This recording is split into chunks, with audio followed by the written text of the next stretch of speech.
Wax ka baro faa'iidooyinka geedka mucjisada ah ee baamiyaha. Baamiyaha waxa uu ka mid yahay khudaarta sida fudud loo heli karo, isla markaana loogu macaaneeyo cuntooyinka kala duwan aynu quudano, isaguna faa'iidooyin ballaaran u leh guud ahaan jirka qofka. Waxyaabaha ugu muhiimsan ee laga faa'iido geedkan mucjisada ah waxaa ka mid ah qodobka koowaad, la dagaalanka cudurka macaanka sonkorowga.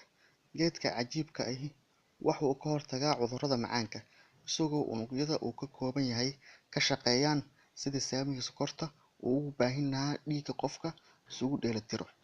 Lambar labo, qodobka labaad, ka hortagga caajiska iyo daalka. Cilmi baaris badan lagu sameeyay geedkan mucjisada ah ayaa waxaa lagu ogaaday in waxyaabaha uu ka kooban yahay ay ku jiraan laba nuuc oo loo yaqaano afka Ingiriisiga antioxidants, kuwaas oo kor u qaada heerka beerka, waana shidaalka uu u baahan yahay jirka in uu ku shaqeeyo si karti iyo firfircooni ku lamaanan tahay. Qodobka saddexaad, hoos u dhigida subagowga halista badan kolestaroolka.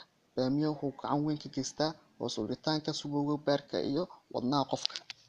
Lambar afar, amiitaadka uu isu dheelitiro.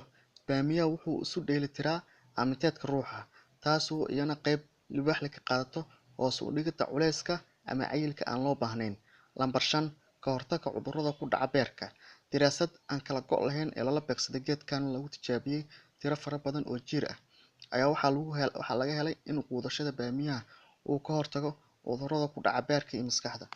Waxyaabo badan oo geedkan faa'iido weyn u leeyahay inuu ka hortago waxaa ka mid ah ka hortagga hoos u dhac ku yimaada jirka, hoos u dhigida warwarka iyo walbahaarka, hoos u dhigida khatarta cudurka kansarka, kor u qaadista difaaca jirka, iyo ugu dambeyn qurxinta muuqaalka guud ee jirka.